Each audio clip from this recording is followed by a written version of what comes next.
As far as is known, a Soviet submarine has never been used for dope smuggling. But the alliance between the Sicilians, Colombians, and the Russian Mafia did succeed in forming a chain of evil that spanned continents. The final link was forged when East met West as the American Mafia united with the fearsome Yakuza of Japan. New York was a port of entry for most of Europe's immigrants, and it became the breeding ground for some of organized crime's most notorious members.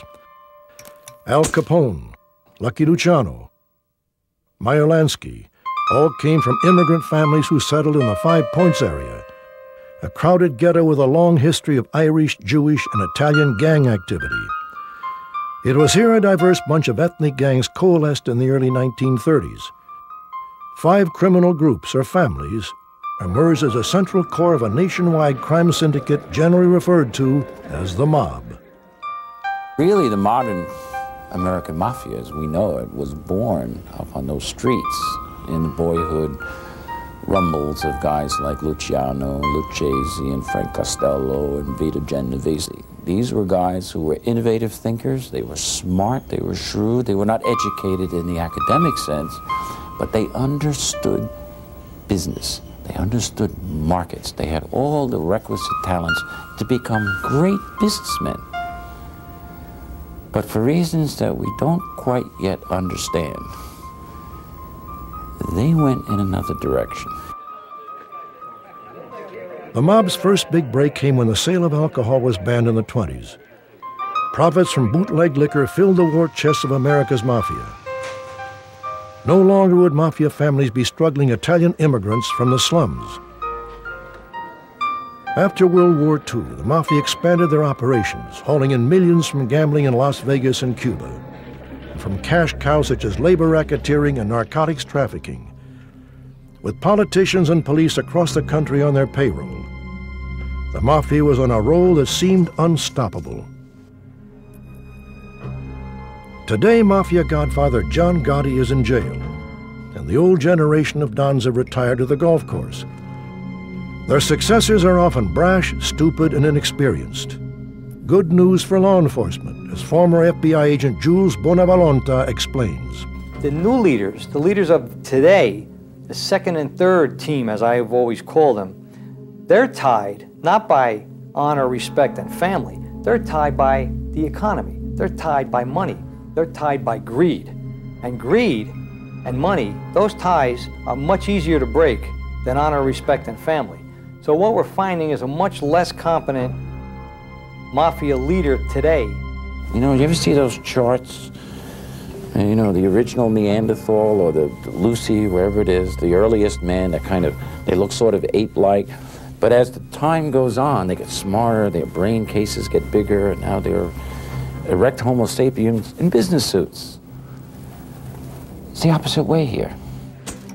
By the 80s, the American Mafia was seen as the poor relative of the international crime family. Recently, there has been disturbing evidence the Mafia is on the rise, aided by an ally from the East.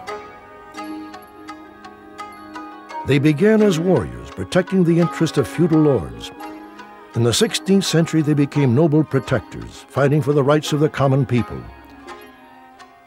With these roles came power, and power tends to corrupt. Today, the Yakuza are among the wealthiest and powerful of organized crime syndicates, also the most corrupt. In the 60s, the Yakuzas first established a beachhead into America's underworld. It was in the tropical paradise of Hawaii that the gang from the East met their counterparts from the West. Yakuza members often served American mobsters when the Japanese were working as kitchen help in Hawaiian restaurants. Like they say, the Japanese are a patient people. 3 decades later, estimates rate Yakuza investment in American business at $1 billion annually. Now the Yakuza and the American mob conduct joint ventures to the gambling oasis of Las Vegas or Atlantic City. The Yakuza charters planes and fills them with high rollers. Once on American soil, the Mafia takes over the operation. The mob provides luxury accommodations, sex if desired, supervises the action at the tables, bankrolls the losers, and sends enforcers out to collect. If a gambler makes it back to Japan without paying up, the Yakuza will be calling on behalf of their Mafia partners. The alliance between the Yakuza and the U.S. Mafia means that huge amounts of money are streaming across the world. Secret funds that might be supporting the formation of a vast criminal coalition. What began as a terrifying plot hatched on a tranquil island in the Caribbean is fast becoming a reality. By merging their organizations, international crime is now a financial colossus, making an estimated $1 trillion a year. With such wealth, the underworld has risen into the realm of legitimate commerce, positioned to dominate the world. What can be done to stop the growth of this global menace? From the past, we know traditional methods are failing. Judge Falcone finally did get his man. 2 years after Falcone's assassination, the beast was captured. Tito Reina is now serving a life sentence, but today the Sicilian Mafia remains stronger than ever. A few years after the historic Aruba deal, the celebrity coke king Pablo Escobar was gunned down while fleeing from police. Today, the world's appetite for coke is still fed from the deadly harvest at the plantations of Medellin.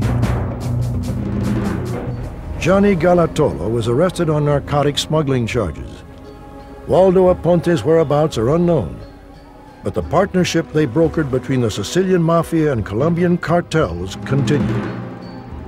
The Russian mob boss Ivankov is currently serving a 10-year sentence, but Russian crooks say an American prison term is a vacation compared to the Gulag. The wannabe Russian mobster did make his mark in a way.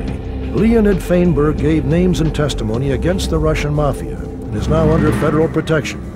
Tarzan's a marked man, and the Russian Mafia's deadly presence in America continues to grow.